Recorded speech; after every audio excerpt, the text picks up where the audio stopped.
পরনের কাপড়ের ঠিক নেই, অথচ মুখে বড় বড় কথা। এমনিতে তো পাকিস্তান ধ্বংসের একদম শেষ কিনারায় দাঁড়িয়ে ধুঁকছে, কিন্তু তাদের ভেতরের অবস্থা ঠিক কতটা পচে গলে একাকার হয়ে গেছে তা প্রমাণ করার জন্য কোনো গোপন গোয়েন্দা তথ্যের আর প্রয়োজন পড়ে না। লাহোরের কেক কাটার একটা সস্তা ভিডিওই পুরো বিশ্বের সামনে তাদের আসল চেহারা প্রকাশ করে দেওয়ার জন্য যথেষ্ট।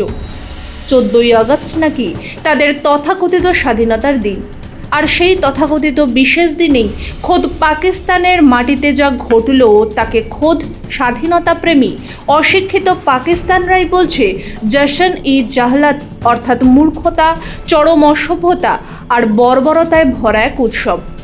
লাহোরের লিবার্টি মার্কেটে 100 কেজির একটি কেক টেবিল থেকে কাটতে না কাটতেই মাত্র 10 মিনিটের মধ্যে পুরো কেক গায়েব করে ফেলল সেখানে জমা হওয়া উন্মাদ জনতা। সামান্য এক টুকরো ফ্রির কেক চোখে দেখে যেন এই কঙ্কালো ভুখা পাকিস্তানিরা নিজেদের ক্ষুধার্ত হিংস্রতার ওপর থেকে সমস্ত নিয়ন্ত্রণ হারিয়ে ফেলল। কেক কাটার স্বাভাবিক সৌজন্যটুকু দেখানোর আগে শুরু হয়ে গেল বেপরোয়া ও নজিরবিহীন কেক লুটপাট। যে দেশে এক টুকরো ফ্রির খাবারের জন্য মানুষ পশুর মতো একে অপরের ওপর ঝাঁপিয়ে পড়ে, সেই দেউলিয়া দেশ নাকি আবার বিশ্বমঞ্চে নিজেদের ক্ষমতা আর বড়াই দেখাবে। আর শুধু কি লাহোর, পেশোয়ারের রাজপথে স্বাধীনতার উৎসবে যোগ দিতে এসে এই বন্য পাকিস্তানিরাই শুরু করলো এক অভূতপূর্ব বোতলবাজি। নিজেদের মারামারির নাম দিল লিবার্টি ওয়ার।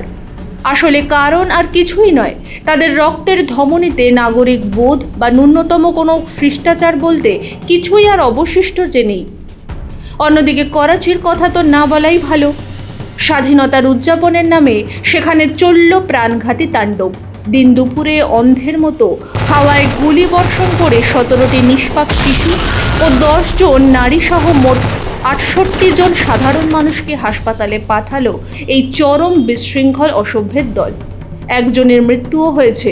যে দেশে উৎসবের একমাত্র ভাষা হয় রক্তপাত, আর যেখানে সামান্য এক টুকরো খাবারের জন্য হাহাকার আর লুটপাট চলে, সেই আন্তর্জাতিক ভিক্ষুক রাষ্ট্র নাকি আবার অন্যজনকে বা অন্য দেশকে জ্ঞান দিতে আসে।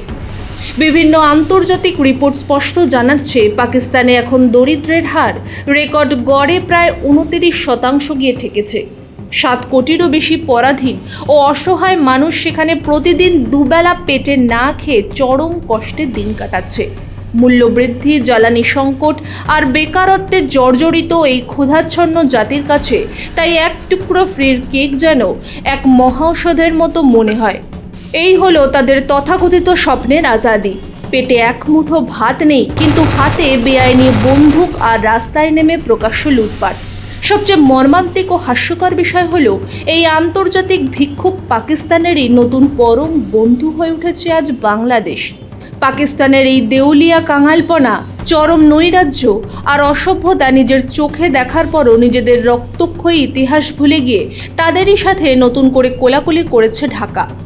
যে দেশের নিজের পেটে এক দানাও ভাত নেই, যেখানে প্রতিদিন খাবারের এক বস্তা আটার জন্য রাস্তায় দাঙ্গা হয়, সেই ব্যর্থ ও অসভ্য রাষ্ট্রের দেখানো পথেই যেন এবার অন্ধের মতো হাঁটতে শুরু করেছে বর্তমান বাংলাদেশও। কিন্তু বিশ্ব ইতিহাস সাক্ষী আছে যে বা যারা পাকিস্তানের মতো চরম দেউলিয়া, শৃঙ্খলাহীন ও ক্ষুধার্ত বর্বরের হাত ধরেছে, তাদের পরিণতি কোনো দিন ভালো হয়নি। একজন কাঙাল ভিখারির হাত ধরে কখনো উন্নতি অর্জন করা যায় না, বরং এর শেষ পরিণতি হলো নিজেদের দেশটাকেও অতি দ্রুত ধ্বংস আর চরম ভিখারির দোরগোড়ায় নিয়ে দাঁড় করানো। আজ এই সরল সত্যটা বুঝে গেছে আফগানিস্তানও, তাই তারাও পাকিস্তানকে কলা দেখিয়ে বন্ধুত্ব করেছে ভারতের সঙ্গে। কাবুলের রাস্তায় দাঁড়িয়ে গাওয়া হচ্ছে ভারতের জাতীয় সঙ্গীত। দেখা যাক অন্ধকারে নিমজ্জিত বাংলাদেশের শুভবুদ্ধি কবে হয়। ব্যুরো রিপোর্ট, মাধ্যম।